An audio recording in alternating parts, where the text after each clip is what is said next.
Okay, now we're safe. All right. Good evening, ladies and gentlemen. This is Tim Harms. We want to welcome you here on IAWrestle.com and the live stream here at the West Gym in Cedar Falls, Iowa. I'm joined tonight by Jeff Bradley. Jeff, I really appreciate you helping us out here tonight. Well, I don't know where else you want to be in the Cedar Valley right now than in the West Gym. It's going to be capacity crowd. It's probably going to end up 85 to 90 degrees by the end of this thing. People are jacked up. First home duel of the year, 2 top 25 teams. Yeah, this is going to be an exciting duel. Jeff, you've got a lot of experience with the UNI wrestlers, and as we kind of go up and down the lineup, when we look at the matchups, how do you kind of see it tilting out tonight? Well, I guess if you go on paper, it's probably 5 favored UNI, 5 favored Missouri. Then it would come down to bonus points. But I honestly think, you're an underdog real heavy at 197, maybe a couple other weights, but really at 197. But I always look at that's 2 guys that weigh the same. They're both college athletes. Amen. Let's try to win every one of them. Yeah, amen. We talked about this morning how important the very first match of the night is with Dylan Peters and Barlow McGee. This is going to be a very important match, I think, for UNI in the West Gym tonight. Well, Dylan took him out twice last year. They were both real close matches, 2-0, and then again 2-0. But Barlow I can't believe he's any more confident he's ever been as an athlete after knocking out Zeke Mosey last weekend at an open tournament. Well, not really knocking him out. I mean, he beat him up pretty good. No, he did. I watched that film, and he looked real good. And here's the thing with Dylan. Dylan never gets blown out. I've never seen him get blown out, and he's dangerous enough that we might get bonus there. I mean, you can't count on that, but I think that will set the tone for the duel. I mean, I totally agree. Yep, absolutely. Another interesting matchup tonight really is Maize at 149 and Wolfensperger. I think Wolfensperger is going to give this kid a little bit tougher match than he thinks. Yeah, Maize is real good. Won the conference last year. He was wrestling 41 last year. He beat actually Jake Hodges in an overtime match in one of our wrestlers. Now he's up at 49. I think when Gunner's dialed in and he's feeling good and he's confident, he's a real hard guy to beat. Well, the kid works hard. He's just a hard-working kid. Absolutely. Every guy we've ever had from that Denver Tripola program has just been phenomenal for us, and they work their butts off. And I hope Gunner can knock him off tonight. Okay, so all your listeners out here, please go to IA Wrestle's Facebook page. We've got nearly 30,000 followers there on Twitter. We've almost got 8,000 followers, and Instagram about 1,000. So tonight, actually, IA Wrestle is going to be giving away a UNI Panther IA Wrestle combination shirt, and for the whoever sends in the favorite selfie tonight of all the people listening are going to win that and send that to the Twitter account at IA Wrestle or Snapchat. So hopefully I got all that right. If not, put something out there to somebody to let them know where it's at. So we appreciate all their help. Again, my name is Tim Harms. I'm with Jeff Bradley here. We're in Cedar Falls to watch the UNI versus Missouri duel.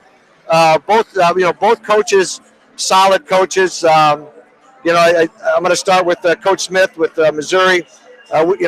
We've had a lot of time to talk to him over the few years here on Takedown Radio, and he's a very good businessman. He keeps everything very tight. He's got a good program.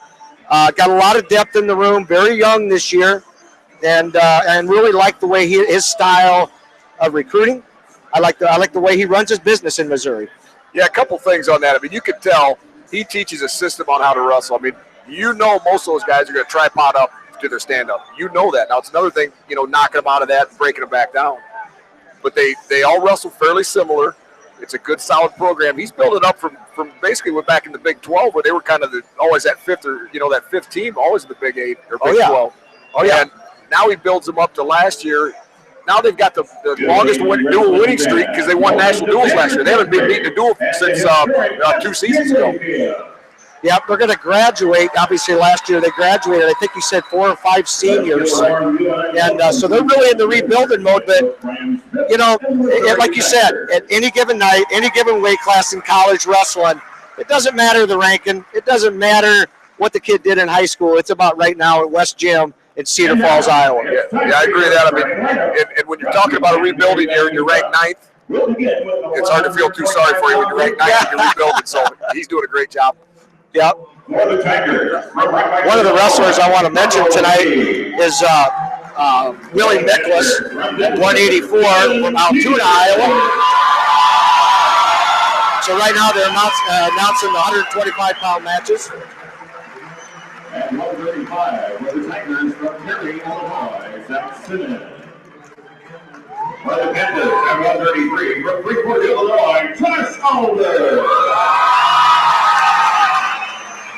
This kid's looked pretty good so far this year. Yeah, Albert's real good. He's 5-0 on the year, and took out a ranked wrestler out east from Rutgers. So he climbed into some of the rankings. He's in somewhere between 15 and 20 right now.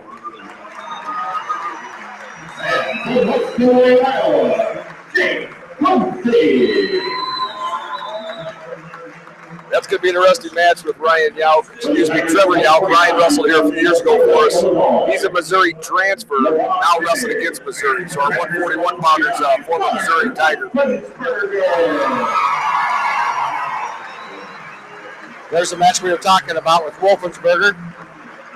For the Tigers.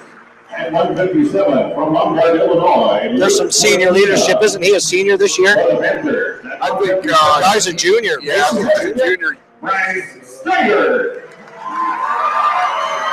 Coach Smith having a couple of different guys come out tonight at some different weight classes. Going to kind of pick and choose a couple spots for them. Yeah, I don't know if they're fighting a little bit of an injury bug or not. I know a couple of their guys are like 0-0 right now, and I think they weighed in, so maybe they're healthy. And from Jackson, Minnesota, Cooper.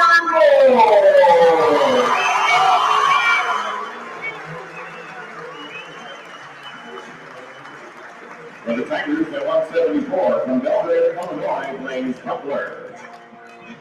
For the Panthers, for Burlington, Drew Foster. And from Toledo, Will Watts. You know, this is going to be interesting, really, starting about right here. You know, it's 74, now you're going to move right into 84 with, Caldwell and Nicholas. This is going to be a good matchup tonight. For the Panthers at 184, the Waverly, Cody Caldwell. These guys have seen each other how many times? But you got Southeast Polk and Waverly Snow Right, Rock. right. And then I'm assuming when they're little kids, they wrestle each other, so they know each other. Oh, yeah. And, wrestling with this kid every day in the room can't hurt either. Yeah, Jake's got a certain set of skills that are real hard to defend. So either Bartell or Caldwell, he's going to have to strap it up tonight to wrestle him. Romero. I think we got to be. UNI's got to be favored at heavyweight, don't you think? I think so. Yeah, Blaze I think's ranked, depending on what ranking you're looking at, number 5 in the country. So yeah, he's got to be favored tonight at heavyweight.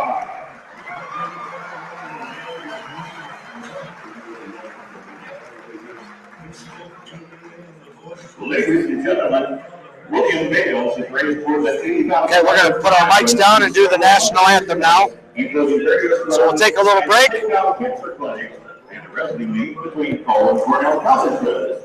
He's a retired coach and athletic director from North Cedar Community Schools at Stanwood near Tipton. He's had a brain hemorrhage in 2010 and was diagnosed with prostate cancer a year later. Bales continues to be a fighter and community role model for volunteering. And Blake Rotate is a UNI student from Clarksville. He played for the Panther football team in 2013. Rotate was diagnosed with T-cell lymphoblastic lymphoma in March. The Panther wrestling team has drawn a lot of its toughness and is inspired by Blake's determination. Ladies and gentlemen, William Bales and Blake Rotate.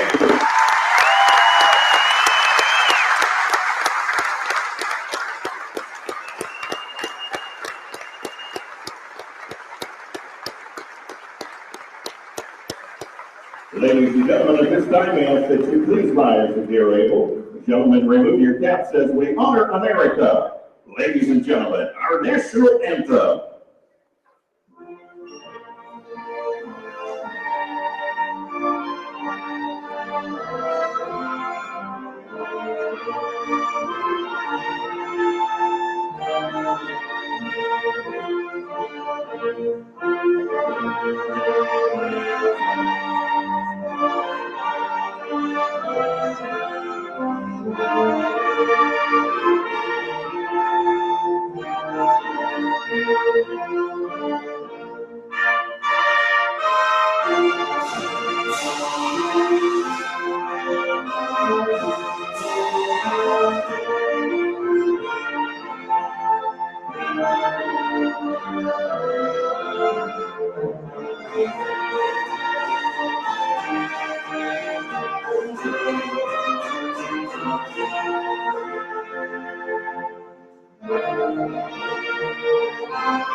Wow, what an environment. Just packed to the gills in here.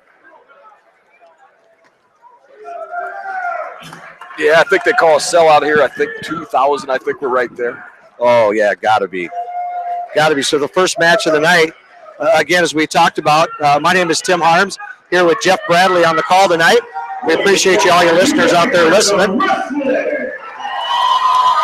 At 125 tonight for the Missouri Tigers, Barlow McGee is going to be wrestling Dylan Peters. You know, Peters, I've watched this kid wrestle so many times. I just love his style. Yeah, Dylan's he's methodical, but then he's also can explode in a minute and whip you your back. And you know, Barlow McGee, same thing. Yeah, there's going to be some points in this matchup.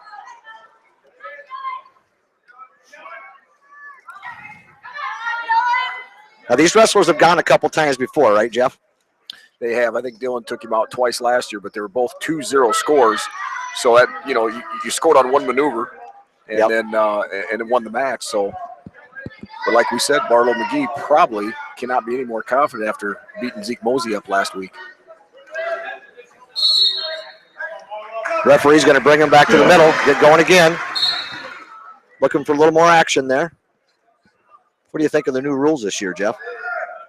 Well, you know, I was actually talking to both the officials beforehand, Kurt Frost and Rick Stahl, and I was like, dude, you know, the interclasping fingers. I go, I didn't even know that was a problem. And he said, well, ref one dual meet it was. And the edge of the mat, I understand where they're going with it, but they always try to say that, you know, we're trying to take more judgment away from the officials, make it more black and white. But I think that gives them more judgment. Totally, yeah. When really we're looking for the consistency anyways. I mean, they've got a tough job, and let's actually, if we're going to do something, let's make it easier for them than tougher. So I respect those guys. I'll tell you what, it's two good officials tonight. Kurt Frost, a real good official, has done national tournaments, has done state tournaments. Yep. He's been in the limelight. Both wrestlers looking for their own tie. It looks like McGee's really wanting that left underhook there. Peter's doing a good job of blocking off inside.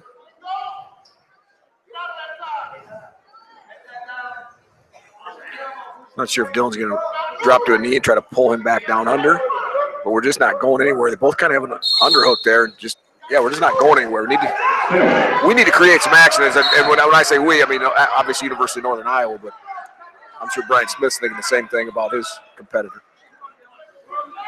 Yeah, I think it's, you know, both coaches are thinking a lot of points here.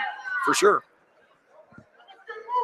I mean, we train our guys, and I know he does. That's what people want to see anyway. They want to see points scored and action. McGee hits that knee block there from that underhook and just kind of runs Dylan over it, and Dylan gets away just in a couple seconds. But Dylan's going to have to pick up the pace here.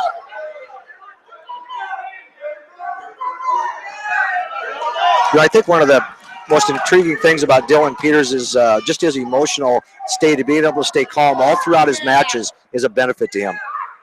And that's pretty much as long as I've known him. And I actually knew him when he wrestled with Denver Tripola and was winning state titles. I mean, he's always been pretty calm. And there you see that explosiveness from Barlow McGee there. Runs him over in a double.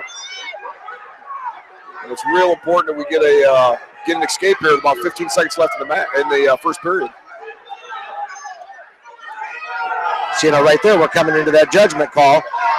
Peters on the edge of the mat, going to pick up one. Boy, points in short time are so critical. I mean, that's the difference of 4-1 or 4-2, and then depending on if McGee goes down, you see how it could go 5-1 all of a sudden, and the match starts getting a little out of hand. Oh, yeah. But it's 4-2, Barlow McGee is going down. Dylan's going to be on top. And he's got 21 seconds of riding time.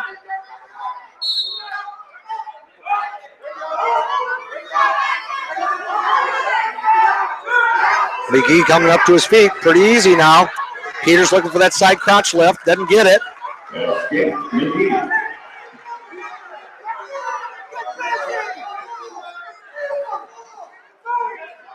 I was talking Dylan. Dylan does need to pick the pace up, but he can't be reckless here. Still needs to hit solid setups.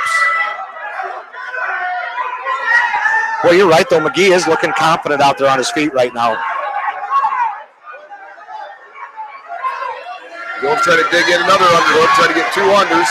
Can't quite get it. McGee fights back to that pummel position.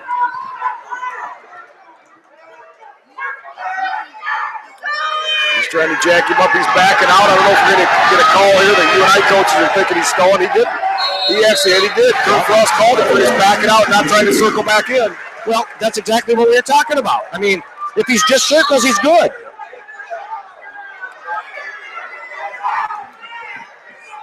Missouri coaches aren't very happy about that call. That looked like, to me, that's the way that should have been called right there. Okay, so there you had your hands. Yes. So I think you get a stalemate the first time. If he tries to go to it again, now that's a stall warning. So then that'd be a point for Dylan. Oh, it looked like Dylan might have looked at open fingers there, but and some of that's just going to happen in wrestling. Yeah. Dylan low-level attack and then comes back up high, doesn't get anything, gets the crowd excited, but doesn't get any points out of it. Oh, he's got a little bit of an inside trip and maybe a little hip toss, but doesn't get anything out of that either. He's got 2 underhooks, and he's pushing him out. He's not circling right here. Now he's defend. He's going to probably get it. Oh, he circled back in.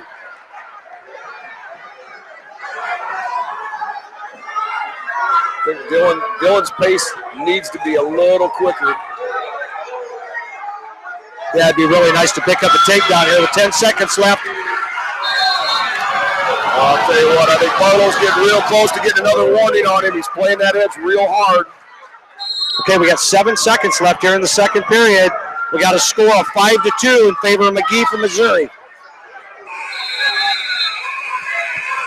So, Peters is going to take the down position for the third period.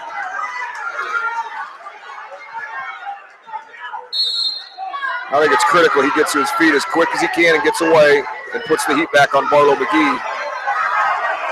Barlow's not trying to put him back down.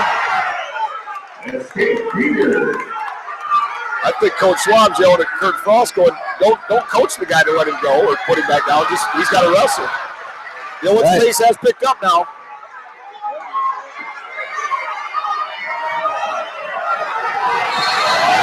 There's his second warning. That's going to give Dylan Peters another point. So now it's 5-4 in favor of McGee. Look over, Coach Smith is telling his young athlete to wrestle, so obviously he knows he's got to present himself on the edge there. You just can't back out this year. Got 1:20 left in the third period. But as I say that, he's playing the edge again. He's just about backing out again. You know what? Peters is wrestling a smart match on the edge of the mat. I think he's got a little foot sweep there. Oh, get it. Then he went to an inside trip, didn't get that, but he's had 3 attempts. He's going to get him again to a stall. That's going to tie the match at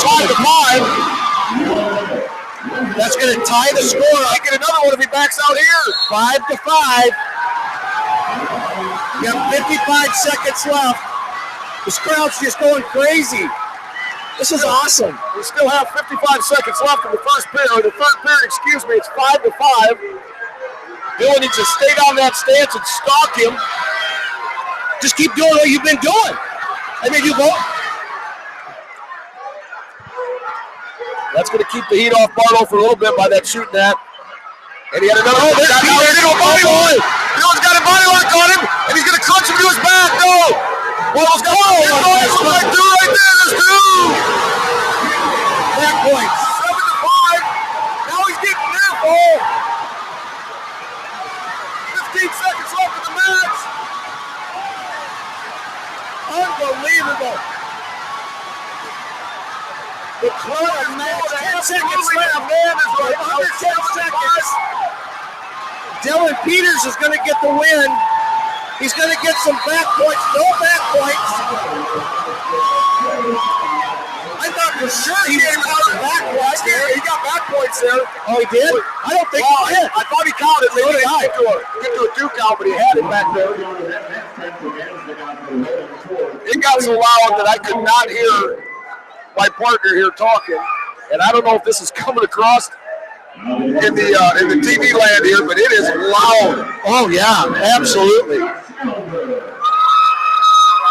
That's exactly what you and I needed to get this crowd right in the match. It's just what we talked about, that that match is really important for you and I to get off the ball here. So again, the score final there was 7-5. We thought he got some back points, but there were never any awarded. So again, 7-5 win for Peters. So now we've got Zach Sinan for Missouri wrestling Josh Albert. Albert again having a good year so far. Having a good year. He's 5-0. He's beat at least one ranked wrestler from Rutgers, or might have been from Hofstra. Excuse me. Him and Zach wrestled twice last year. They split. Sinan beat him early on, and we beat him a couple weeks later in the UNI Open in overtime. So I would assume it's going to be another tight match. You can see the contrasting styles already. You've got real long and lean, and then Josh a little shorter and stockier. Yeah, totally. You know, I think that first match, you can't rest on your laurels there, man. I mean, he was up big, and just let Dylan dictate the rest of that match. You know, we talked about that rule as you set me up perfectly of putting it into the referee's hands, but I don't know what else call you make. You have to make that call. Oh. That's the rule now. Don't you think Frost called that right, though? I do. I 100% do. In fact, I'll be honest with you, I think there's a couple other stalls in there he could have called. I think he could have called when Bartell was behind Dylan and wouldn't try to put him back down. Well, let's see how consistent that is throughout the night, though, because that's the key to the whole deal is the consistency. I agree.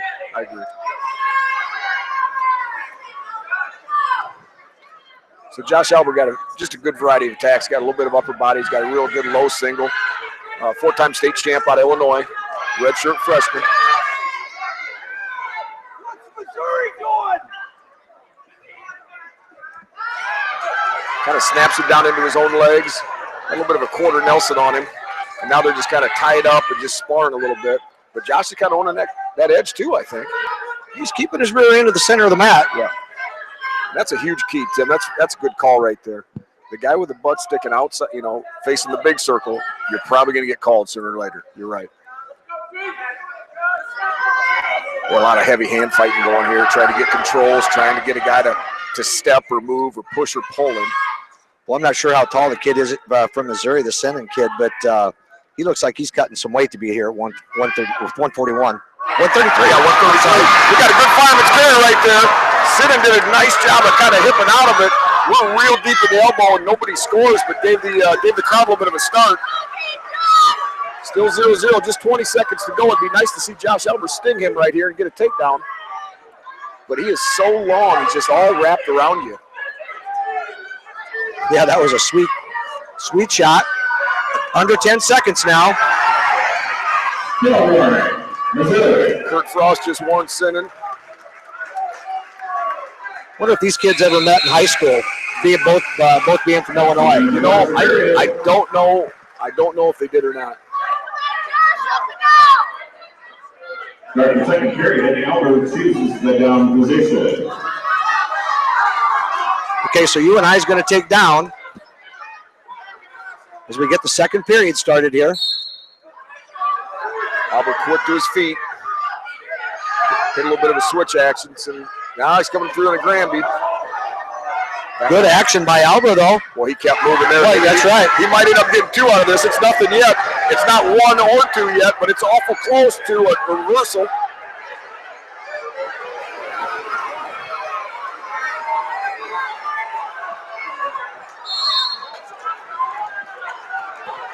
With all that action right there. Doug Schwab doesn't like this. Doug Schwab wants at least escape, if not a reversal there. Well, I think there should have been one called there. He was at the offensive position. I think you're right, Tim. There's a loss of control there, no doubt. And if you don't call it, you let him continue, then something's going to change, and it change back in Sinan's favor. Well, and in reality, Albert, if all he had to do is let go of that foot, and it takes it out of control there, of the official. But the official's going to stick to his guns. Coach Schwab was pleading his case right there. I think he said something. I think Kurt Frost, the official, said something. They didn't review it, and they're moving on. And like I said before, sitting all wrapped around him, got a cross wrist, got Josh's head buried on the mat. He's got to get that head up. He's got to slide that knee. He's got an ankle trap. He's getting him right down to his belly. Yeah, you can tell this kid likes riding those long arms.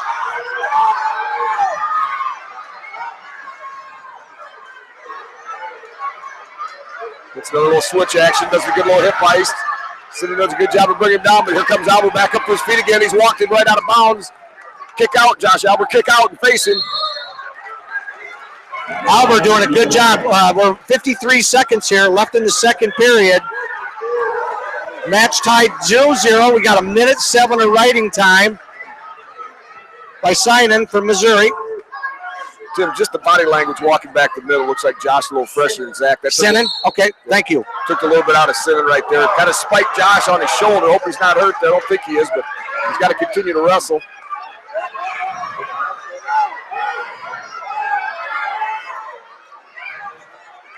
You know, this period right here is playing right into my wheelhouse on the writing time deal. I don't think a writing time point should be scored unless you score from the top position, because this kid's done nothing but ride. Right. I think they might review that the next year or two. I know there's been some talk of it. Yeah, well, I don't want to see it taken away from the game at the college level, but just a little tweak there, I think, changes the dynamic of it. It's still going to be a huge point if you can get away in the next 30 seconds. Missouri up, or no, it's tied 0-0, but Sinan almost has a 1:40 of riding time. Boy, he's just been riding those hips the whole time. I mean, we're 15 seconds left.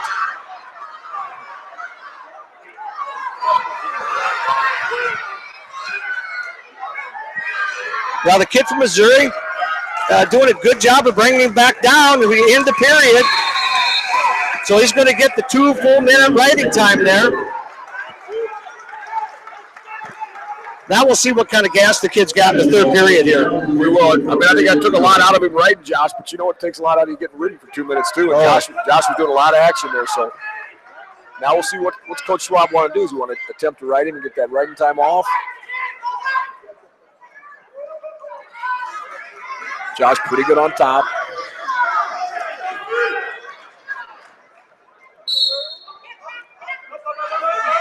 This is our second match tonight. Albert's looking for some quick tilt points. Doesn't quite get them there. That's a tough body style to get those quick, cheap tilt points on. It is. He just need to have him loaded up a little bit better now. Missouri's up to his feet. Looks like he's breaking those hands down pretty good. Well, there's no change right now as long as he's on that leg. But he's counting because he's on the leg, so he's probably going to end up getting a stall call here. Okay, but that's, you know what, though? That's okay because he still gets to stay on top. Correct. So we got 1:33 left in the third period here. Still tied 0-0 at 133 pounds, our second match. Dylan Peters with an exciting win of 125 to get us started. Josh in that claw ride. Looks like he's trying to set him up for a little bit of a tilt action. Missouri to his feet. Josh drags him down. They go back out of bounds. You know, at some point you're going to have to make a decision, though, here. I mean, are you going to keep riding or are you going to cut him and score? Yeah, I mean, you got to try to take that 20 seconds off here, don't you? Yeah, I think you're getting in that territory where you get around that, you know, you get that minute off and then you've got 50 seconds and then do you roll the dice? Am I going to ride him another 50 seconds or am I going to cut him and go get him? Right. Yep, he's going to go ahead and cut him. So the riding time is still 1:15. So Albert's now the match time is a minute here, just under 1:10. With a sense of you could take him down and ride him and get that riding time off and be a 3-point takedown. If you're taking his point away and you getting 2. But you would have to score in the next about 40 seconds. Oh, Albert's in on a low single. Oh, he kicks out. Go get him. Go get him. You got him right there. That's going to tie it up 1-1. That's going to tie it up 1-1.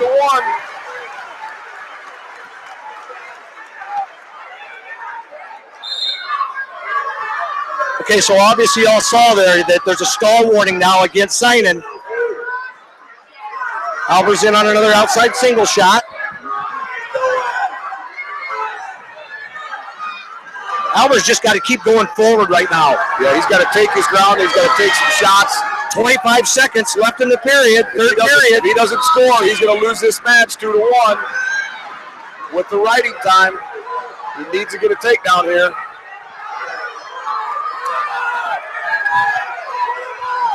Zach Sinan, a junior, got some experience.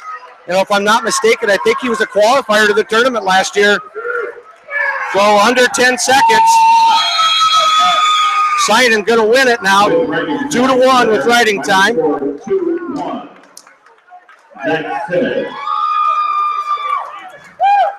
Another good match. So that's going to take our team score tied 3-3 now. After 125, Dylan Peters getting a win over Barlow McGee. Now at 141, for Missouri, Matt Manley. For those of you listening out there on IA Wrestle, my name is Tim Harms. I'm joined here tonight with Jeff Bradley. Jeff, we really appreciate you joining us here. Our next match is going to be, we got Trevor Zock. Trevor Yauk. Yauk, is that how you pronounce it? Okay. In the Roy Barnes, is that who we got? All right. Who we got? Matt Manley. Matt Manley, okay. Oh, look at Yauk. Look at Yauk. Yauk scoots the head on. He's not going to, he didn't quite get it, but he tried to go for a quick little toss there. And he's making him wrestle that edge. And good to see Yauk right on the offense right away. He's trying to drag him down that front headlock.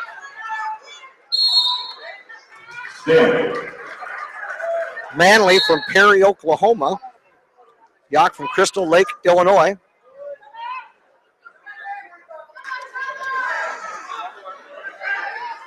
Yauk real dangerous on that knee. Try to shoot that little thing. That was real slick by Manley, and he did get two. That was a sweet little boot scoot there. Nice little duck.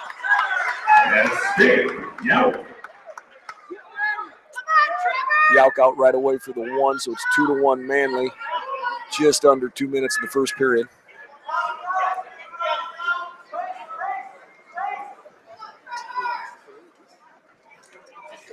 Manley doing a good job of staying low and not letting Yauk get under him. Yeah, he's really playing some defense there.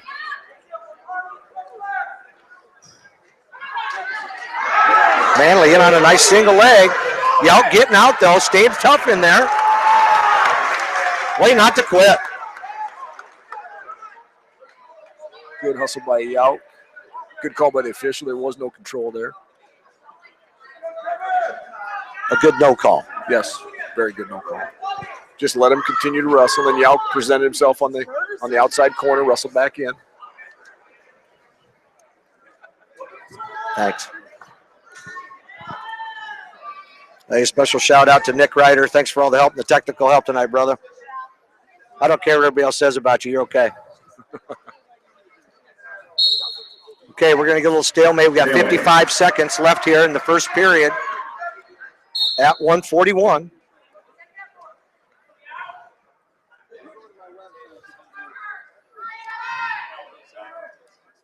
Score of the duel tied 3-3. Approaching 40 seconds left here in the first period. Yauk wants to slide in on that low single. Manley's kind of squared off on him low, so it's hard to penetrate that. Does Yauk let wrestle on his knees a lot on his feet? Yeah, he does. He likes to be on his knees. Best position by far is probably top.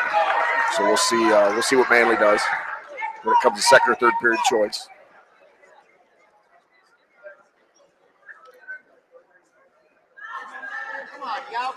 Under 10 seconds now. So we're going to finish up the first period. Manley ahead 2-1. It's going to be Missouri's choice. They're going to defer. Yauk's going to take the down position. Yauk will take the down position to start period 2.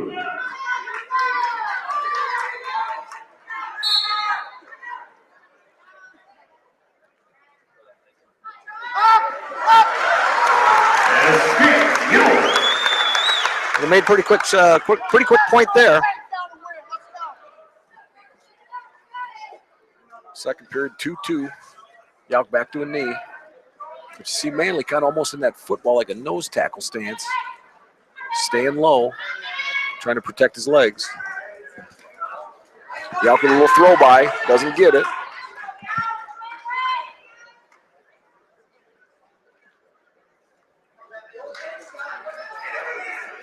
But you've got to take a risk here, Tim. You got to take a risk to score.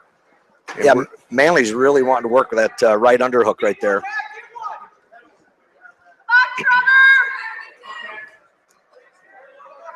So now about 1 minute left in the second period, 2-2. Manley looking for the 2-on-1 tie. Yauk says, I want nothing to do with that.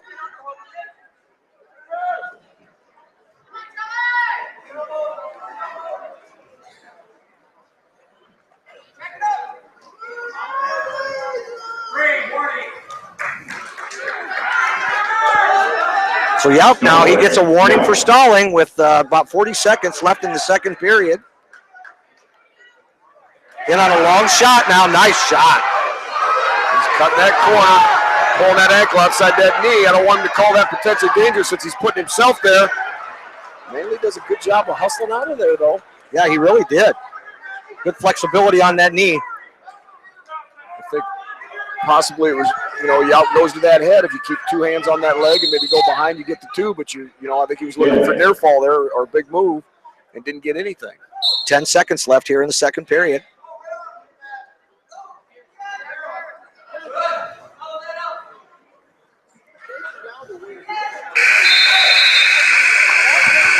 Okay, so Manley's going to go ahead and take down for the third period, so we're tied 2-2. The writing time is out of the question so far from Manley's perspective. So we'll see what Yauk can do on top here. Manley coming right up, got to his feet. Yauk needs to get him back down to the mat. Got a tight waist, he's bringing him down in a claw ride. And he doesn't have any near fall yet, and now he's in trouble. Manley does a good job, a little hip ice there and gets a reversal.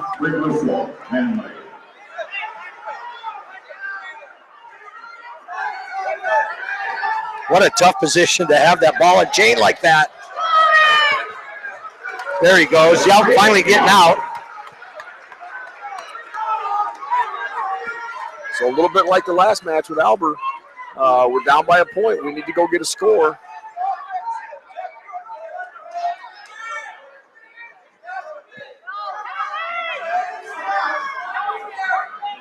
Need to fight out of that. Yeah, he's got to get some action going here. So referee's going to call stalemate. We're going to get him going again with 1:04 left in the third period. Yauk from UNI behind by 1 point, 3-4. Another good low single there. He's on the knee. If he try to keep two hands on that leg and keep working behind.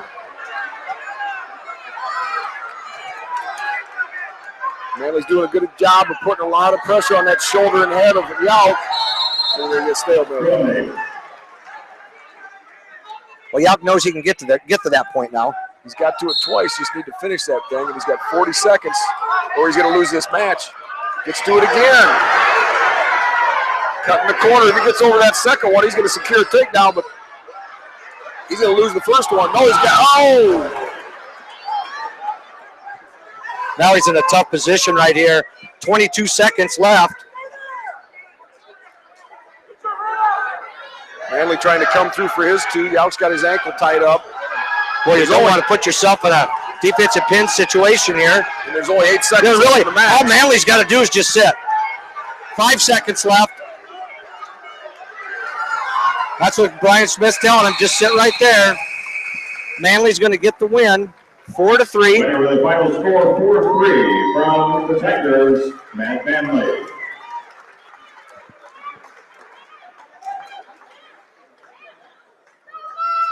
So that's going to take our team score now 6-3 in favor of Missouri. Now for the Tigers of 149, LeVon Maize. For the Panthers, Wolfensperger. So this is going to be an interesting matchup right here, Jeff, as we talked about a little earlier.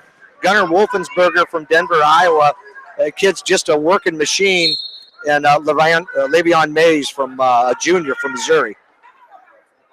LeBon, okay, thanks. You know that won't be the last time I screw something up, so we're all good. Yeah, it makes this match a little more critical now for UNI. I think UNI thought they, had a good chance at 33 and 41. Lost both of those. Need to get back in the win column. At the very least, tie this dual meet up.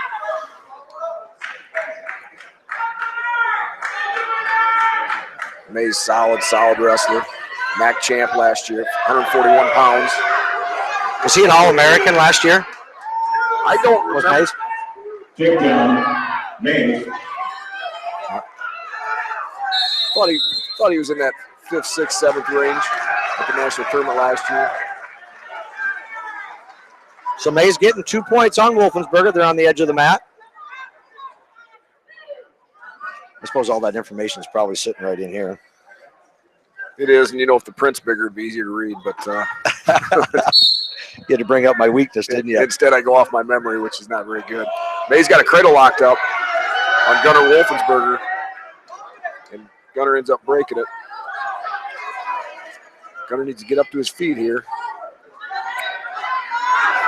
And he's going to get out for his one right there, so it's 2-1. Gunner's got to stay down in that stance. Maize will blow through him if he doesn't. Maize brings in a 72-18 career record as a junior at Missouri. He was a 2015 NCAA All-American, seventh place, and then 2014 he was a qualifier. So he's got a little resume behind him. No, he's a quality wrestler, real quality wrestler. And he wrestles real calm like a Dylan Peters. Doesn't seem like he's ever breathing hard.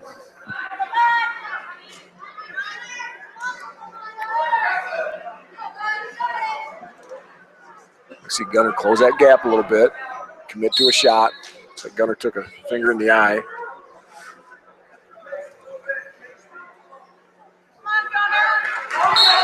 Get this crowd going again. What a good crowd tonight here at West Gym. For those of you who've never been here to Cedar Falls, this is my first time, and what an incredible environment. And man, is the heat getting turned up in here.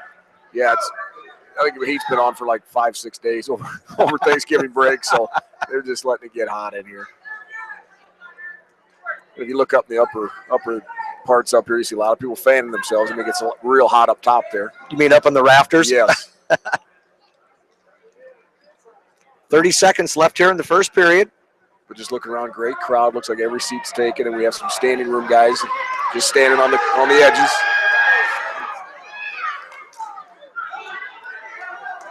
Wolfensperger gave up another 2 right there on the edge of the mat. So he's down 4-1 now with 17 seconds left in the first period. Maize does have 25 seconds of riding time thus far. And there's another situation just like the Dylan Peters match. It's a huge thing, 4-1 and 4-2. Gunnar needs to get to his feet, get out. Under 10 seconds now. Gunnar up to his feet.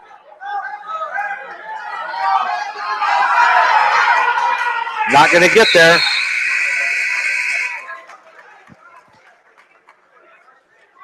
Wolfensperger is going to defer. Maize is going to take his choice, and he's going to take the down position to start the second period.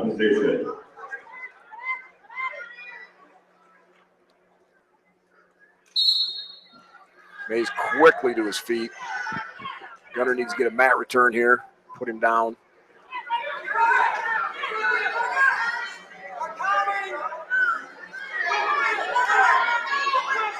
Don't lose him on the edge of mat here. That's a good lift. Get something tight now. He's doing a good job getting back to his feet and staying on his feet. Good job by Gunnar bringing him back down right there. Gunnar put him down, and then Maize didn't respond that time, and it looks like he's got a pretty good claw right in there. They're on the far side of the mat.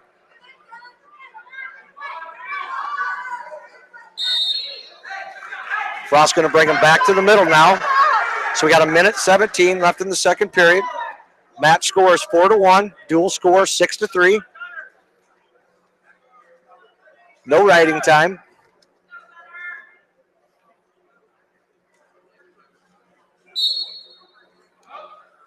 Boy, the officials really making him sit there in that position. It's supposedly it's a set and it's a full second, and obviously that's a little judgment too. Your second might be a little different than mine, but it's supposed to be a second. That's one of the things they're grading on. Yep. So the head of officials, Mike Allen's grading those guys on if it's a second or not. I don't know if he's got a watch out, but he might. Looking for that consistency. Yeah, absolutely. So Maize getting another point there, getting out. Wolfensperger's got 21 seconds of riding time piled up. Now Gunner needs to get a takedown right here, Jeff. Well, he's got to. If he doesn't score here, then he's going to put a lot of pressure on himself in the third period. And if Maize would happen to get one, then he's starting to think major decision. That was a nice little transition. Drop down to a single. There's no reaction time anymore, so as soon as his hand touches, that's 2 points. Yep. So now it's 7-1. Maybe on Maize over Gunner Wolfensperger.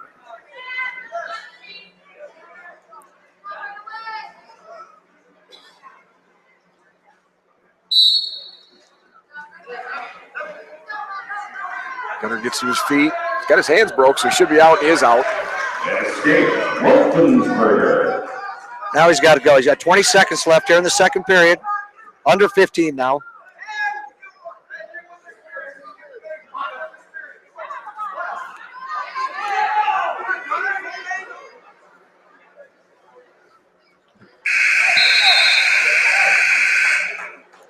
Okay, so we're going to come to the end of the second period. Maize is up 7-2. Wolfensperger's going to take the down position. As of now, Gunner has 10 seconds of riding time. Maize got that cradle locked up. Boy, that was quick. It was real quick. And Gunner's having a hard time breaking that grip. And you can see him trying to break the grip and flatten out. And Maize isn't having it. And it must be a monster grip because he's getting almost flat. He had to have broken it there, didn't he? Well, yeah, I think so. He's going over the top, but he's pulling through. I haven't seen that since Dion Cobb did that at UNI years and years ago, but he gets a 2 count for a 2 near fall. And he's pretty excited, and Gunner gets away for 1. Boy, there's an old man for you right there. Dion Cobb, what a good guy. Dion used to do that. He'd lock up a cradle. He'd do almost a headstand, and the arm trapped, he'd come through, and that'd bring you through. I hadn't seen that forever.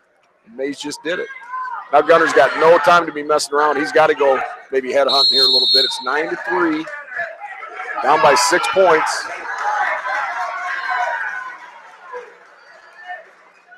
I mean, with the rule change now, if you get a takedown on the 4 count, you'd have a tie match.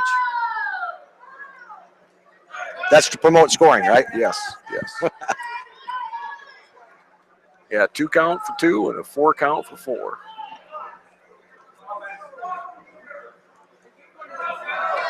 Well, Gunner's got to be a lot more aggressive here. Just a ton more aggressive. Yeah, okay, we're reaching 40 seconds now left in the third period. Still a 6-point differential. I mean, you don't wait for him to come to you. If you're going to touch his head, you might as well bang it and go, because right now, if you don't do anything, you're going to lose. And well, you hate to see him give up any more points for the team score here at the same time. He's got a near cradle locked up, broke it, did not get the takedown. Gunner did a good job fighting that off, at least holding off the major decision. But 10 seconds left. Gunner working for a 2-on-1. Maize not letting Gunner have anything to do with that. Gunner's going to step in, and now it's going to end that way. It's going to be a 9-3 decision, but maybe on Maize, University of Missouri.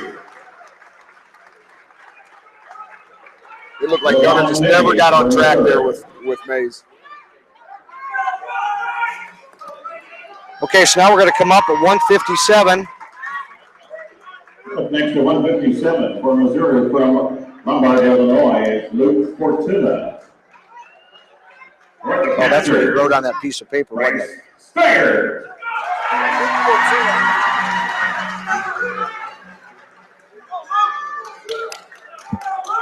This is Luke Fortuna for Missouri.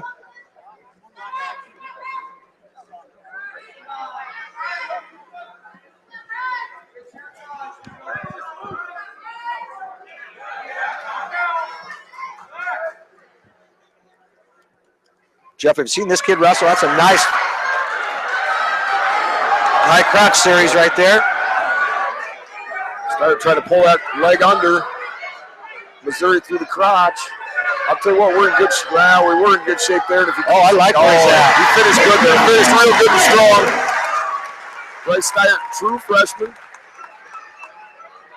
This time last year, he was just getting in shape for his senior year of high school. The kid's got some big legs. His hips are so heavy. He just shuts guys down when they shoot on him.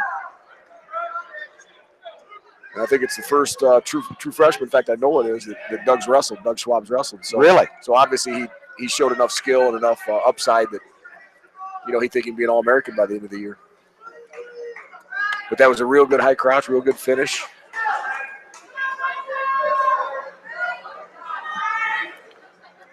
Nice to see the local kids stay close here. Yeah, we've had pretty good luck with getting kids from Waverly, Shell Rock, Denver, Tripola. We're going to Minnesota for a few kids. Pretty much nationwide, like anybody. But boy, I like those. I like those kids staying close to home too. I came up a couple weeks ago and watched a practice and took some photos and so forth. And man, I tell you what, they got a good room. Good room.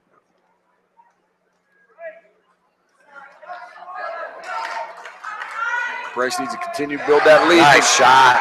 Back in on a head on the inside shot. Lifts that single up. Finishes almost too aggressively there. Goes over the top of him and doesn't get any points.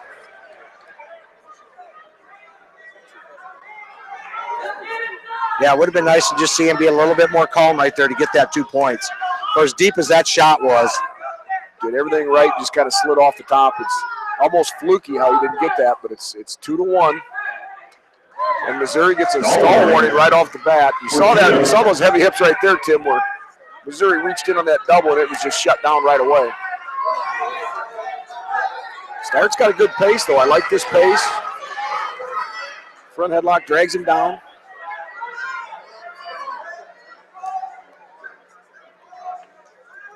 Well, he was really looking for that inside trip there. Just didn't quite have the right balance. 20 seconds left here in the first period. Steyr ahead 2-1.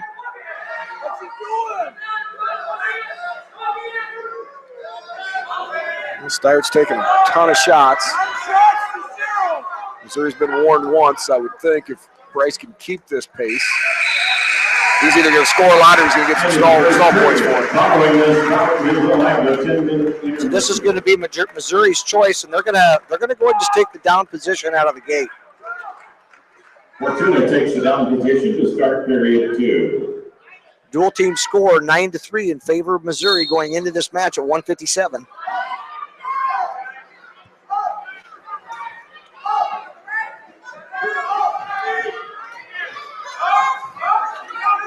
Steyr looks like he had a little bit of a spiral right there, trying to run him down.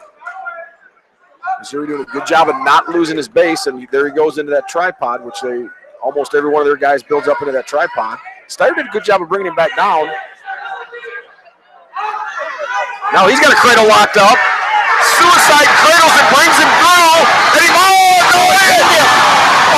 just pinned him right there, Tim. He just pinned him right there. Yeah.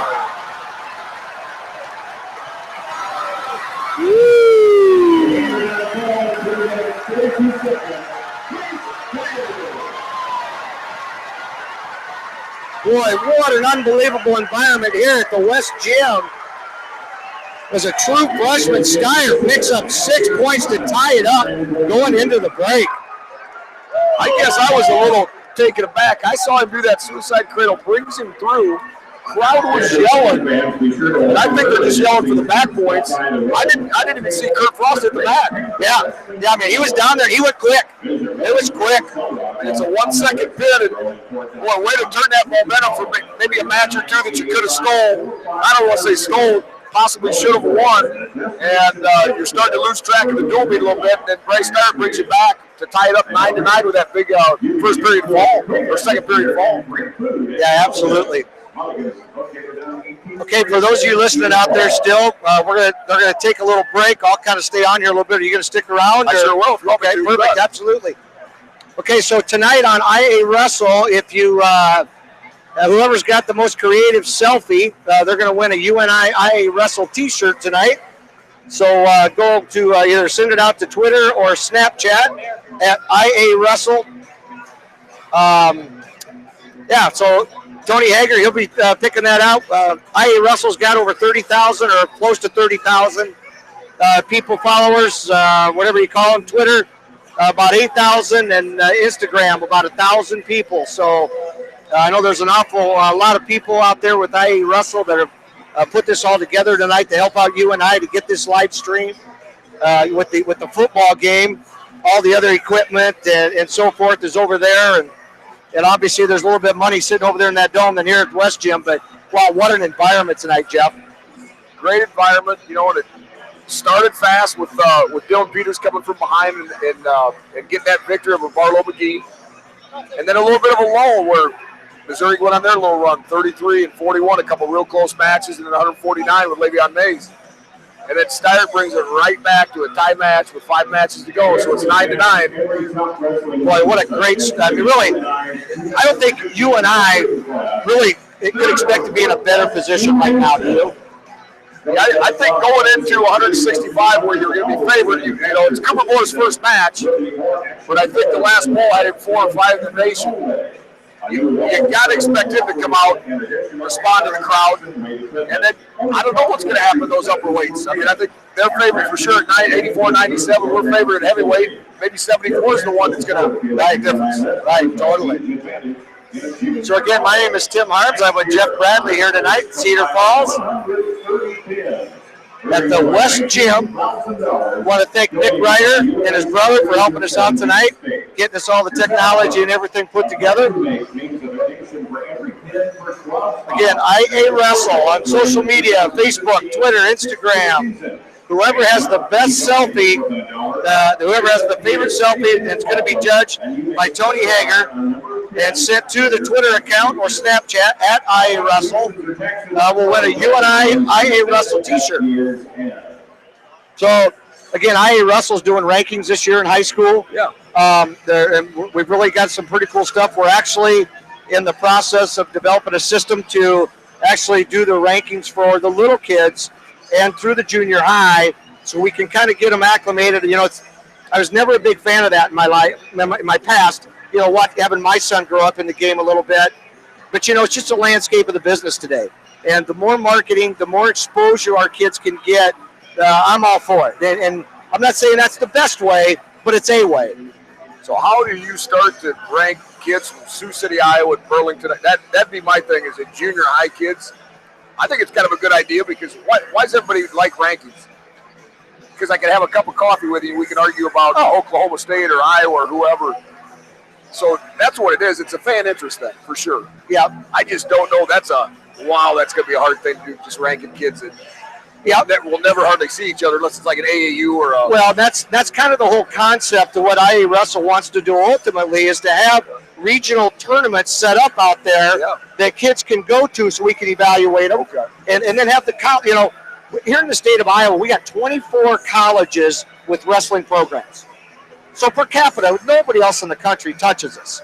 And we need a way to help these coaches recruit these kids and keep them in the state of Iowa. I agree. So we're trying to help promote the kids, to get more mom and dads to understand the value of the sport of wrestling at college, because this is a lifelong experience. It's not always done right after high school for these kids. You could have certain tournaments just set up. You win this tournament, this is how we're starting to set the rankings. That's right. That's right. So it's, instead of a AU qualifier, this is a IA Wrestle ranking qualifier. Right. So, so if you want to enter your kid in that deal, you go to the website, you fill out the profile, they qualify, you come into that tournament, and then that's how we start the rankings off. Yeah. So, and then ultimately at the end of the year, what we'd like to be able to do is actually have a dual team starting out with the little kids all the way to the junior high kids on one team, and certain weight classes all the way up, so that the little kids can get a little piece of the older kids. Yes. And so they can, there's a lot of that that I've learned through the process. With the kids like to be with older kids. The younger kids do, and that's how they learn the work ethic, the little technique things. And sometimes they learn more from the kids that they're wrestling with than they are the coaches doing the teaching. I think sometimes those young kids, and I couldn't agree more, that the elementary and junior high kids, usually their idols are the high school guys. and high school guys and the college guys. So I definitely think, you know, you see Joe Cologne in the West Gym tonight, and this kid getting his autograph for an hour, you know, after the dual meet tonight. It's pretty cool. It's pretty cool. Joe Cologne, he's, I tell you what, I love watching that kid wrestle. At the World Team Trials last year, that kid was so beat up. It was a lot of fun to watch that kid compete. Yeah, he's going to make that run, you know, for the Olympics, you know, starting next month. Right. You've got the U.S. Open now jammed all the way up to December, and then the World Team Trials, I think, are in April. So, you know, we'll know by April the United States World Team, or the Olympic team, and a lot of it's going to be set by the tournament here in December, I think, which is at Carver Hawkeye, isn't it? Well, the World Team Trials, that's the right. Olympic Trials Yes. are in Carver. Yep. Yeah, is the U.S. Open out in Vegas again this year? I think so. It seems like it's always out there, and then just every once in a while they'll throw you a loop every 10 or 15 years, and it'll be somewhere else. But it's almost always in Vegas. It used to always be in that old Hilton Las Vegas Inn. They've renamed it. I don't think they had it last year though. They moved it last year to a different hotel, and I heard good things about it. You know, the accommodations and all that, and the wrestling was off the chart. The World Team Trials last year off the chart. Yeah, I was pretty fortunate. I got to do play-by-play out at the Worlds this year during the Greco, and I tell you what, I became a huge Greco fan. Yeah. After watching Russia, after watching those kids from the Eastern Bloc and the way that they compete at the sport of Greco. That's where their good athletes go. That's what I used to tell people is that what's the difference between freestyle and Greco? And obviously there's a ton, but I go, Greco basically is a legal street fight. Right. Those guys are almost punching each other. It's so physical, that hand fight.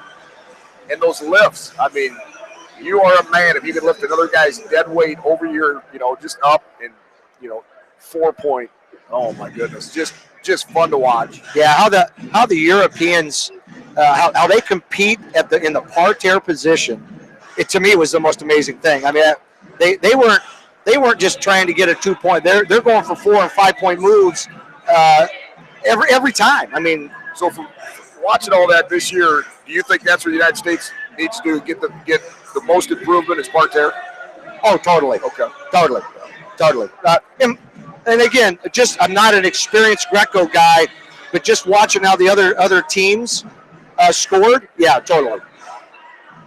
I mean, I can't remember the kid's name, Bryce, to come to me for the United States. He's a captain or something like that in the military. Man, that kid battled. He was one match away, and that was just unbelievable matches. And I mean, his eye socket. He was injured, had to tape his eye up, kind of like Joe Cologne last year. Yeah. You know? I mean, Joe had more tape on his head than he had hair. Yes, he did. That match with him and McDonough was absolutely phenomenal. It was crazy.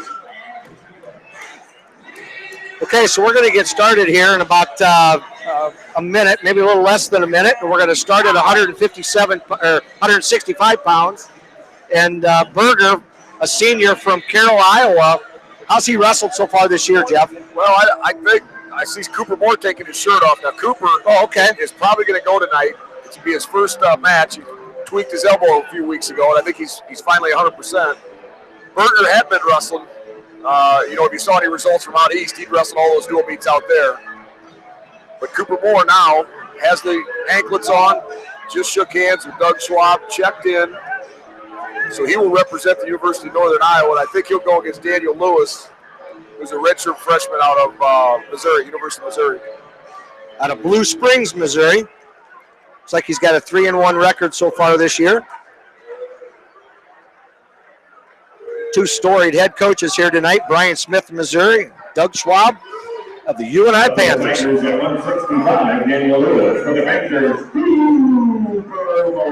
Nick Deloach right now. Oh, this is Nick Deloach.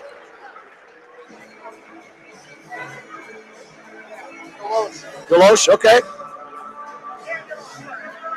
So, Cooper Moore versus Nick Deloach.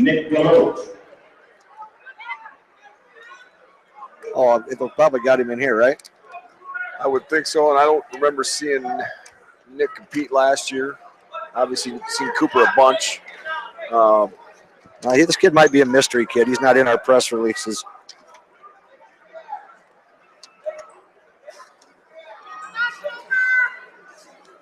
Looks like Nick's got a little left-hand lead. Hard snap on Cooper Moore's head.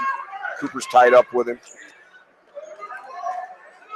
Looks like a smaller version of Jaden Cox a little bit, where he'll snap, he'll take that drop step and then fire 1-3, and that looks like what he wants to do right now. Yeah, we're going to get to see a pretty special athlete in that kid. So Cooper's got a collar tie. Loesch clears it. A little bit of hand fighting going on, but not really any solid attacks yet by either wrestler. Cooper, you said, had an elbow injury? Yeah, he tweaked his elbow a little bit. Actually back at national tournament, he was pretty banged up national tournament, knee, elbow, and everything. Got it pretty good in the summer, got pretty healthy in the summer. Nice little ankle pick. Cooper stepped out of it, but got pretty healthy in the summer and then tweaked it again probably about a month ago, where it wasn't real serious, but serious enough that, hey, let's take a little time off beginning of the season here and get you back to 100%. Boy, it's so important at this level to be healthy, isn't it? Well, it is, and I don't know. Oh, that's a good little duck under. Hits 2 and then drags it back. That's a really quick little duck under by Cooper. Now, like I said, it's Cooper's first match, so he's probably gonna hit that wind a little bit and gonna have to fight through that. And in a big environment. Oh yeah. Now he's getting some back points. He sure did. And he's got a 4 count. He's got a 3 count for 2. It looks like. Yes. 2 points. That's big though. So now he's up 4-0. That'll help the wind a little bit.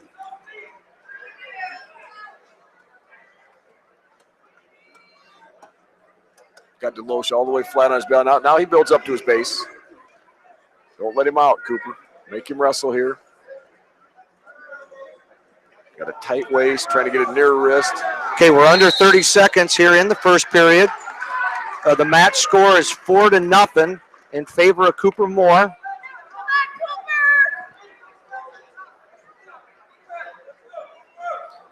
Good solid first period right now. He's got 50 seconds of riding time. He's up 4-0. Let's see if we can keep building on this. Drags it down. Kind of had his hip turned a little bit for that tilt. Most does a good job of kind of evening his hips out. Well, and that's so important on that tilt to control that hip, isn't it? Have to control the hips, have to. You might be able to muscle them a little bit, maybe get a count, but they're probably, guys are just too solid in college. They will get out of it. Yeah, just got to load those hips up. And you can still get near fall there, so Kurt Frost was in position to call it if you would have had a few more seconds.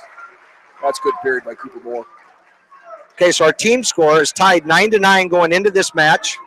This is Missouri's choice, and he's going to take the neutral position here. So it looks like he's not real confident he can get away from Cooper. Cooper Moore does have 1:18 in riding time. And if you can't get away, that's the right move. There's no reason to stay down there and get wore out and beat up and tilted. Cooper's got a front headlock here. I'd like to see him sucking back down to the mat here, circling back down, and then attack him, but he goes for a little inside trip, doesn't get it.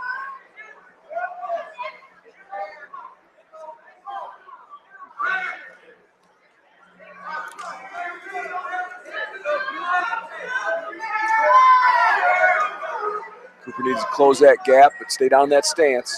Deloche is trying to time him here. Real good.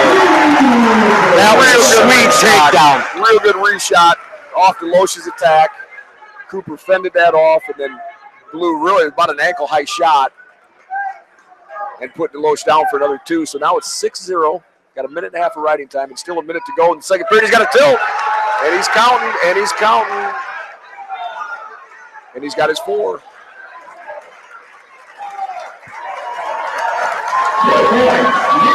So that's going to take our match score to 10-0. 40 seconds left now in the second period. Both wrestlers go out of bounds. Yeah, Cooper staying aggressive there too. I mean, he was tilting him. Even if he was out of bounds, he was tilting him. 10-0. Looks like we got a little blood time right there. Oh, was that or was it contact? Oh, I think it was blood. Good call there. Blood timeout.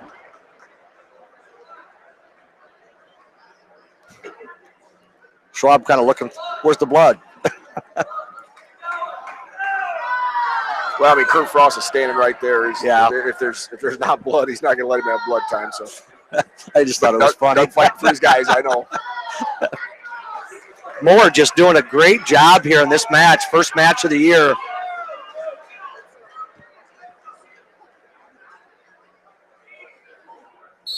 You know, he's pretty much in total control of this thing. So, you know, do you look for something tight for a fall? Or do you try to go for the tech fall here? I mean, obviously you keep building points. Yeah, I'd just keep scoring. I mean, he's got 20 seconds left here in the second period. Load him up, get a couple more. If he can get 4 more points right here, that'd be a good way to go into third period.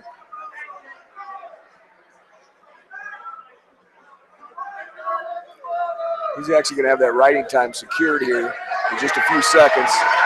See, and he was looking for something tight there, putting his arm on his back. Okay, the period runs out. Moore up 10-0. He's got 2 minutes and 33 seconds of riding time.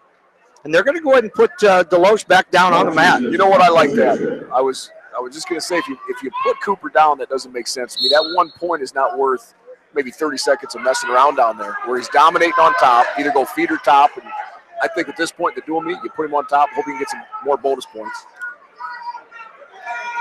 He's got a 2-on-1. He's got a tilt. He's got at least 2. Now he's got 4. That's going to make it 14-0. Doug Schwab's telling him to get something tight and go for a fall. And he's doing a little butcher action. He's got his elbow tucked under, but Deloche fights off, and he gets a stall call. To me, that's kind of like piling on. I mean, when you're getting whipped like that, it's like, come on. Moore going to close it out. Nope. Didn't get a 2 count, got a 1 count.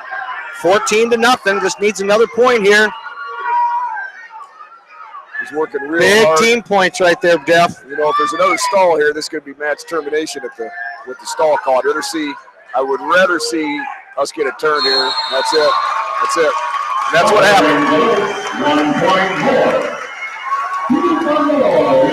That actually seemed like this might sound funny. I thought those 2 stall calls were, I'm not going to say they were bad. I don't think he was working real hard, but he didn't look like he was just trying to stall. I mean, I get it. I just think it's a tough position to be in as the down kid. I mean, when you're just getting turned and controlled like that, it's like I can't do nothing. I'm out right now. Okay, so what do we got coming up here, Jeff? Well, we got Kyle Lux from the University of Northern Iowa, and I believe this is Blaze Butler, transfer from Virginia, wrestled Virginia, I think last year. Oh yeah, that's right. And he's been in the NCAA tournament at least 2 times, if not 3 times. Quality wrestler. Yeah, this kid's tough. I saw him wrestle last year.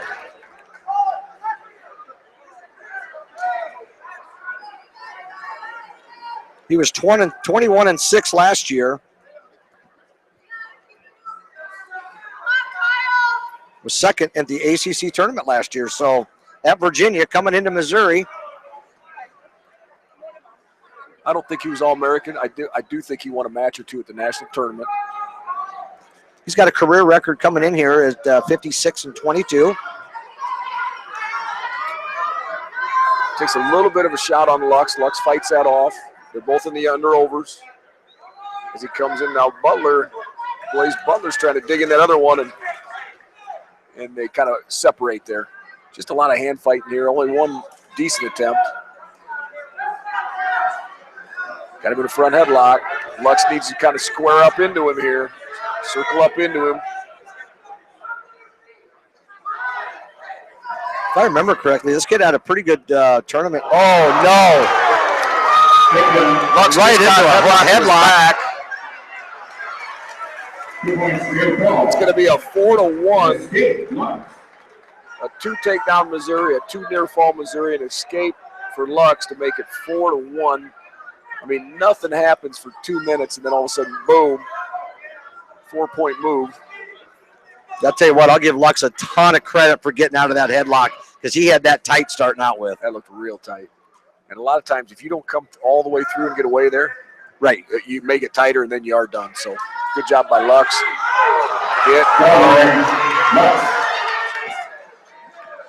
Another 4-point move for Butler. Butler blows through a double. Lux, I think, wanted to kind of elevate him over and just didn't get it done. And now it's 2 4-point moves, so it's 8-1. Butler now got a high thigh leg in. 30 seconds left here in the first period.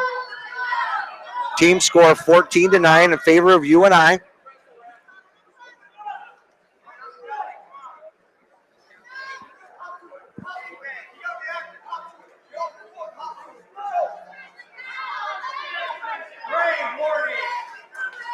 Boy, that's a tough call. That is a tough call when he's got your one side of your quarter of your body's immobilized right there with that right he had. Well, you know, the one thing we got to say about Fry, he's been pretty consistent with banging everybody. Yes. I mean, it isn't like he's picking on anyone. I don't see that. I think Doug Schwab and Randy Pugh want a little what's going on with that stall call, but Kurt said, that's my call. So we're moving on. So as we go into the second period now, Blaze Butler ahead 9-1. Down position for period 2.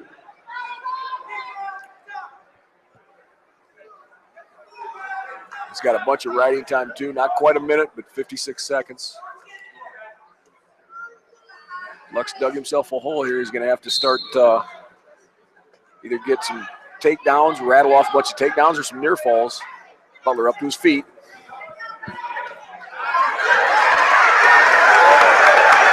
Lux is in a pretty good spot there. That leg's coming down a little bit. Kind of got that leg turk. And he's trying to dig a bar arm. I don't think that bar arm's in near deep enough to turn Butler, but he's controlling him right now. He's working for a near cradle. I don't know if I like this. I think you keep that head down, keep that head buried, get that leg back. Now he's back behind him with that claw right. That's a nice job by Lux recovering there. Yep, good job. Piling on a little bit of riding time and getting rid of some. 1:19 left in the second period. Butler still ahead 9-1.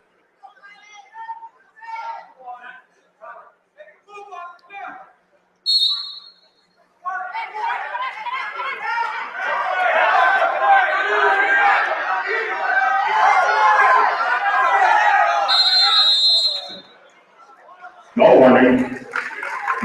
See, again, I'm just not a big fan of that right there. Yep. I get the call. I get the why we've got to have that, but I mean, Lux wasn't doing nothing but just what he should be doing. And it looked like he was trying to build up. Right. And Missouri's still wrestling. It looked like a competitive situation, but that's the rule now. That's the rule when you're down below the hips. Well, and let's face it, a couple, 3 years ago, they were letting kids hang on that leg forever. Absolutely. Lux doing a pretty good job of riding. Now releases him. Escape. Butler. Match score 11-1.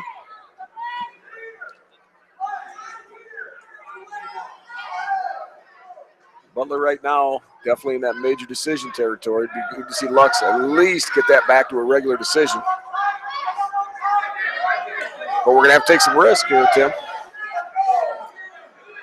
Yeah, you know, this is a tough kid to take a lot of risk on. Not that it can't be done, but Butler showing he's still got a little shot left. Under 15 seconds now in the second period. It'd be nice right here to see Lux get 2 in the short time. It would. But there's 5 seconds left. It doesn't look like it's going to happen, but just when I say that, he drops it on a low outside single. Butler does a good job of hipping out of that.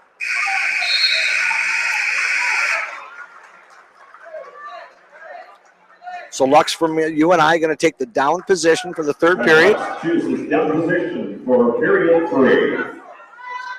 You know, if it stays this way and they end up with the 5 points, that's a pretty good answer for Missouri. Yeah, it is. You know, they're doing what they have to do here. Lux needs to, you know, obviously wrestle for himself, but also think of the team here. Pick up the pace. Easier said than done. It's not like you just go out and get a score whenever you want, but at least pick up the pace like this, and there's 2. Which brings it to 11-4. And he's cutting him, and now he's going to go get him. With the intentional release, makes it 12-4. Blaze Butler. Kyle with a good snap, but he's got to follow it up with a shot. And Butler just drops it on a double. And that was about as deep as you can get. Yeah, that's a double leg. So now it bounces it back up to 10. It's 14-4. University of Missouri is winning. Kyle can get a 1 and a 2 here. It'd be just fantastic in the team race. It'd bring it back into a regular decision. But under a minute now in the third period. Man, it looks like Blaze is just kind of hanging there right now. Luck's not being able to do anything.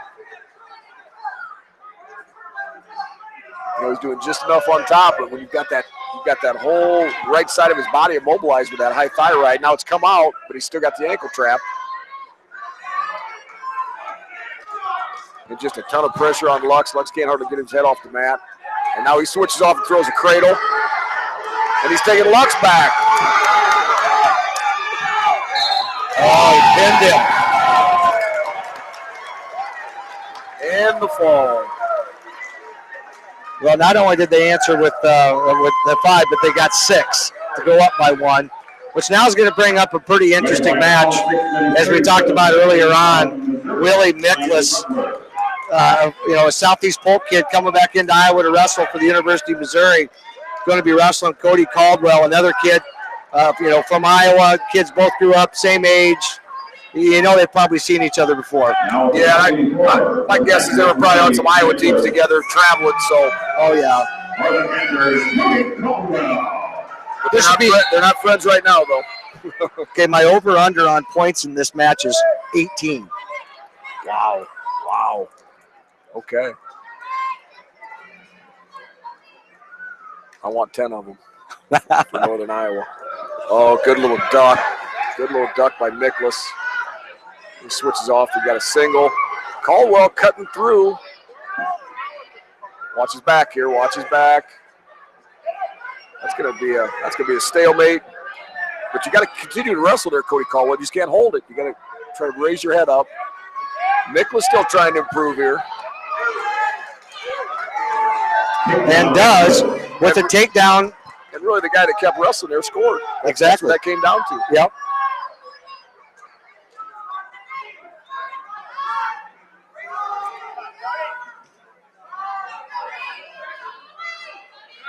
Miklas looking for some back points here. There's 4 points. Takes a quick 6-0 lead over Caldwell.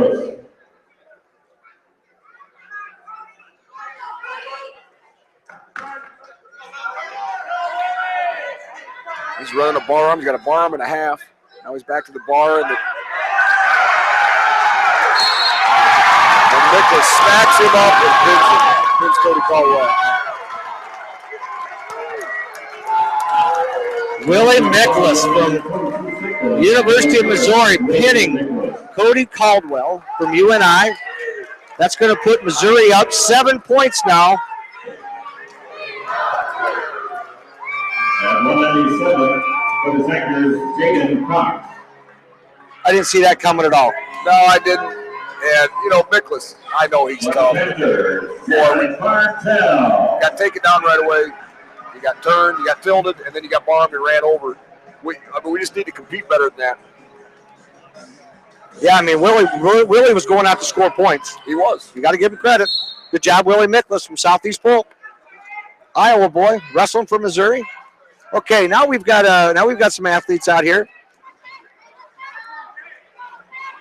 Jaden Cox, 197, junior from Columbia. Wrestling Bartell, another Iowa kid.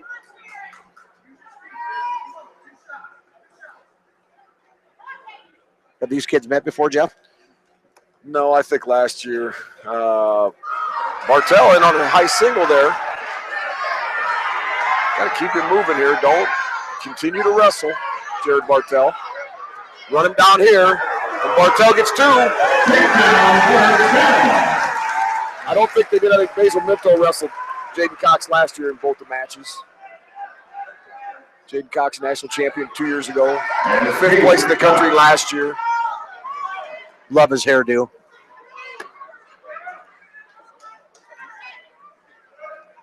Bartell scored that first takedown. Cox right away got away. It's 2-1, Jared Bartell. And really that's what you need. If you're going to win this dual meet now, you're going to need an upset. There's no other way to look at it. Jared Bartell needs to beat Jaden Cox.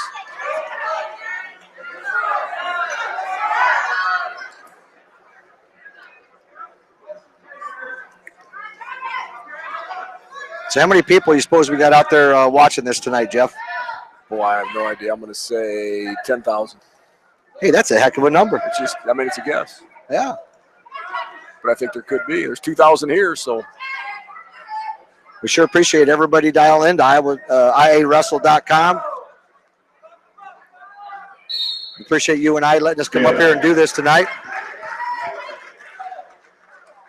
Frost looking for a little more action now. Yeah, it's slowed down there a little bit, but Jaden Cox can sting you in just a second. He'll move his feet, he'll lower his level, and he'll just go. Bartell, about 6'3", real long, is keeping him kind of at arm's length, which is probably a good thing. It's a good snap by Bartell. Cox with an underhook now. It's like he's looking for a kind of the knee tap situation. You got to wrestle there, Jared Bartell. Okay. So I think they deemed that Cox, pushed him out of bounds. There was a no call there, and I'm okay with that. Yeah, that's a good call. Absolutely. That's a good call right there by Frost. He's been hitting him pretty good in the head.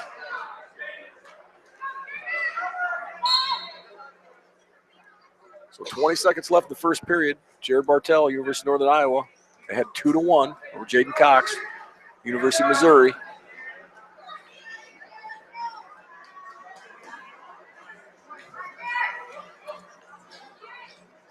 Jaden keeps trying to pound that underhook that drops off that low outside single. Finishes with a takedown, which is critical right at the end of the period. It goes ahead 3-2. Got that takedown, maybe 8 seconds left in the period. Hey, we need to give a quick shout out to Michelle here from UNI, Michelle Van Dorn. Thanks a lot for helping us get all the sound and everything put together tonight. Third period 2, Cox Juice is down position. Yeah, she's the sports information director for wrestling here. Phenomenal job. Well, whatever she is, she's a rock star. She got all this put together. Just great. Great at her job. So we're starting second period here. Jaden Cox, University of Missouri, is going down. He's to his feet. Bartell releases him. Now we're tied up 2-2. The team score right now, Missouri 21, UNI 14.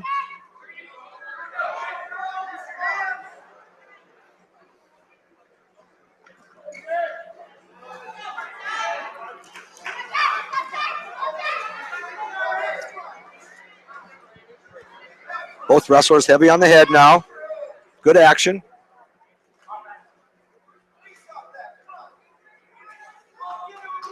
I think Cox going to pull that head down and then try to fire through one, but Bartell so far has defended most of those attempts. He's done a really good job with that wrist control, not allowing Jaden to get his momentum going forward.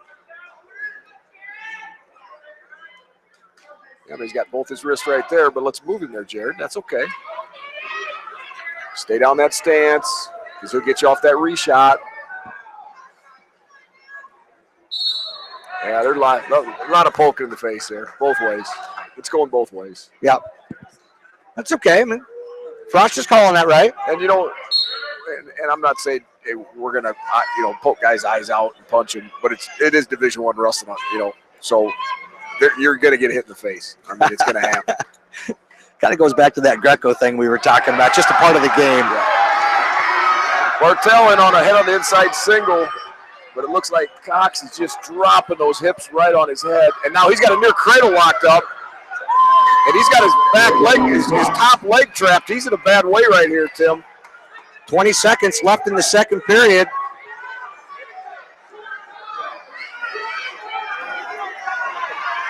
Bartell's got to fight this off, under 10. 5. No points. Wow. I just glanced up at the clock, and right when he went over, I know it. 2 seconds, so I don't think he could get it, but And you know Bartell was going, come on, clock. All right. Third period, Cox from Missouri ahead 6-2. Jared Bartell will choose the down position.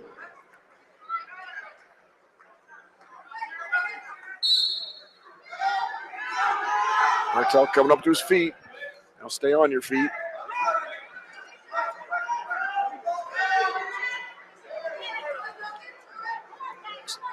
Jaden Cox has a cross wrist. Now he goes to a 2-on-1. He looks like he's trying to do a little tilt action too, but I've seen a lot of cradles by Missouri tonight. You know, I like this ride when the kids ride up high like that over the head to get with that leg. You're seeing more and more kids going to that now. Kind of wore out on the spiral ride. Yeah, so you still see a lot of guys clawing, but you're seeing a lot of different rides on top now. Guys trying to get those quick exposures. Cox real heavy. You know, very basic. Just got the ankle, went to the knee, dropped the hip, and comes right up top. You know, cross face, tucks Bartell's far elbow down. So now you've got to clear that hand off the elbow and then try to build up, and it's just hard work with all that pressure Cox is putting on him. Under a minute now. Cox ahead 6-2 in the third period.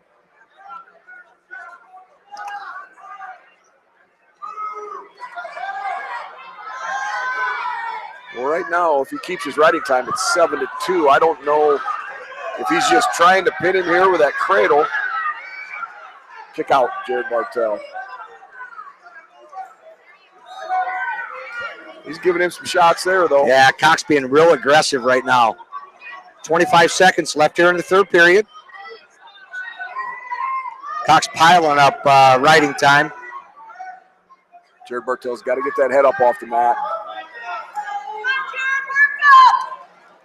Cox is going to look for a quick near fall to try to get a major. Under 10 seconds. Don't think he's going to get it. I'm surprised he doesn't get a stall call right here. That's probably, you know what? That's good. Okay, so 7-2 is the final. That's going to take the team score 24-14 as we go into our heavyweight match. This is a pretty good matchup here for you and I think. I think so. Blaze, depending on what ranking you're looking at, he's anywhere from like 4 to 7.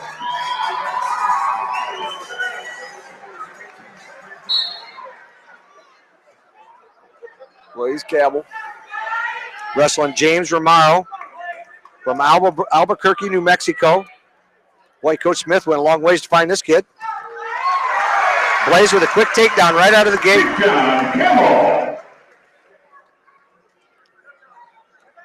Escape. That's Blaze's forte. I mean, he's real strong, but he's real quick too, real athletic. Weighs at about 230. I had a guy tell me that he played tailback in high school. Is that true? I think he did, yeah. Oh, boy. I think he did. I see more of that, though. The coaches are just putting their best athletes in the position where they can do the most damage, to the other team. Yeah, this kid's been a good, big, strong athlete his whole life.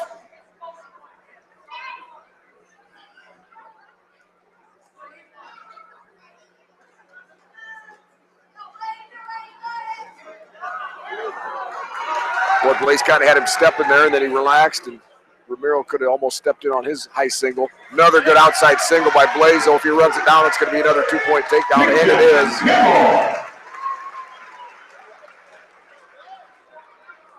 Escape Romero. So 2 outside singles for Blaze, gives him 4 points. 2 escapes, Romero gives him 1, and then he goes into an ankle pick, which is real nice. He did have 2 there with the reaction time. And see, he's got to work up, and he does. Romero's a 2-time state champ for New Mexico at heavyweight. He finished his high school career with 114-17 career record. So this kid's got some resume behind him from a high school perspective.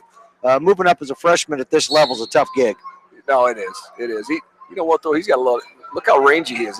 When he stands up, he's probably 6'3", 6'4". He's got a long way to go to fill out yet. And as we saw there, good flexibility. Yeah.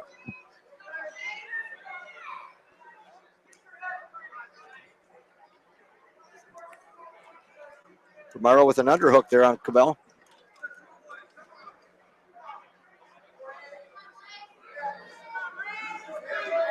Nice duck. Blaze just Finish flew that. through it. And kind of spikes Romero a little bit. Give him an 8-3 lead. Still in the first period. Romero. And I think if you release him here, you have to go get another one here, Blaze. 40 seconds left in the first period. Blaze up 8-4.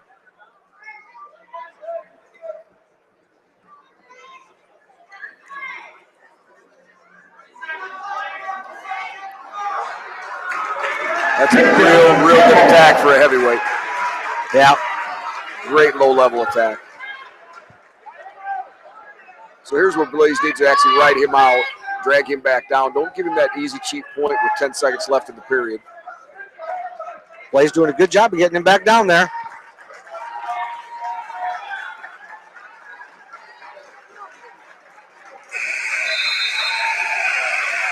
Good first period for UNI.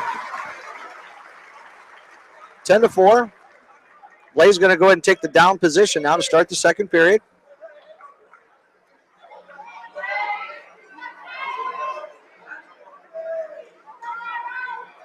Official brings him back. Romero on top. Blaze quickly to his feet, breaks the grip, and out for one.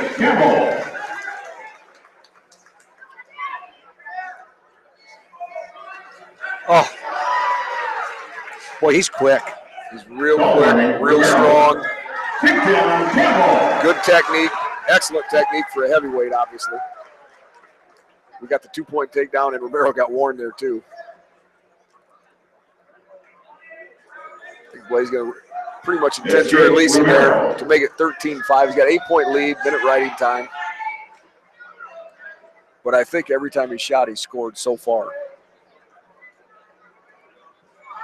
Romero trying to work on that right arm underhook and just not being able to get it. Blaze back down on an ankle and just a nice duck.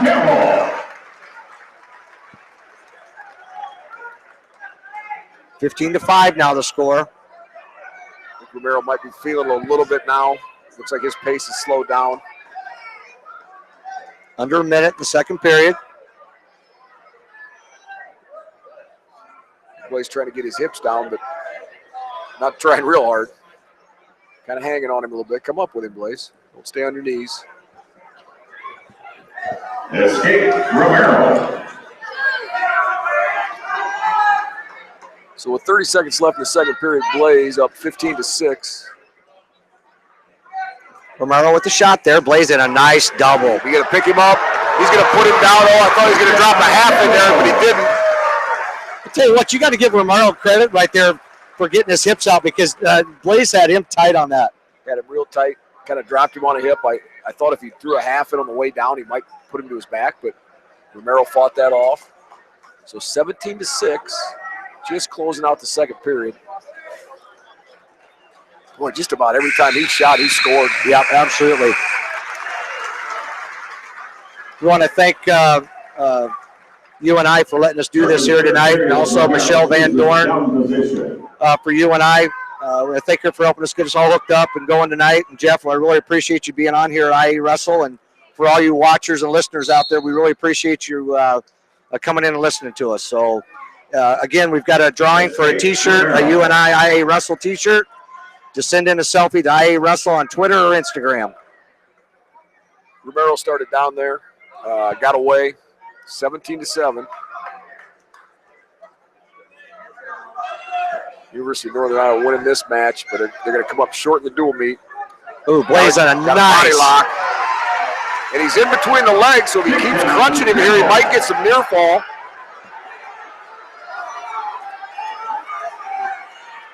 Something's going on there. I don't know if we're kind of stuck in a position that nobody could move. Yeah, that's a tough position on the lower back right there.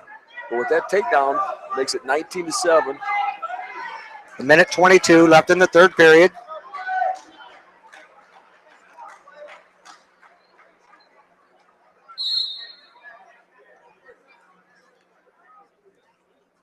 I do like to see Blaze got a huge lead here, but he's continuing to attack, continue to be aggressive, continue to build that lead.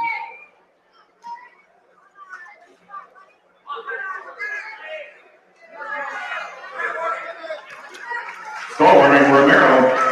1 point. I don't know if he's stalling or he's just not as quick as Blaze. That's a tough call, but wow, deep double. That's going to take, what is that? 23-9 now? 23-10. So one more. That should be it right there. 25 That to 10. submission there. So that's going to take our dual team score 24-19 in favor of Missouri. You know, really, as we go up and down the lineup, Jeff, you know, we started out with Dylan Peters, really doing a great job coming back, getting down early, keep fighting, comes back, wins an exciting match. And, you know, and then, like you said, Missouri kind of took over the next couple matches, and then UNI got a run and tied it up before the break. And then, you know, I think really the Nicholas-Caldwell match obviously was the difference. Yeah, I think so. I mean, usually the dual meets comes down to bonus points, and you look at when Missouri had 2 pins, UNI had 1, and they won by 5 points. So, I mean, it was a good dual meet, hard fought by both teams, but UNI comes up short on this one. Again, for Tim Harms and Jeff Bradley and IA Russell, we thank you for listening and watching tonight. I want to thank Nick Ryder for helping us out and his brother. Again, go on the social media stuff, IA Russell, Facebook, Twitter, Instagram. Hager's going to give out a UNI IA Russell t-shirt to whoever sends in the best selfie tonight on Twitter or Snapchat at IA Russell. So, again, for Tim Harms and Jeff Bradley, we're out. Have a good night. Thanks for joining us.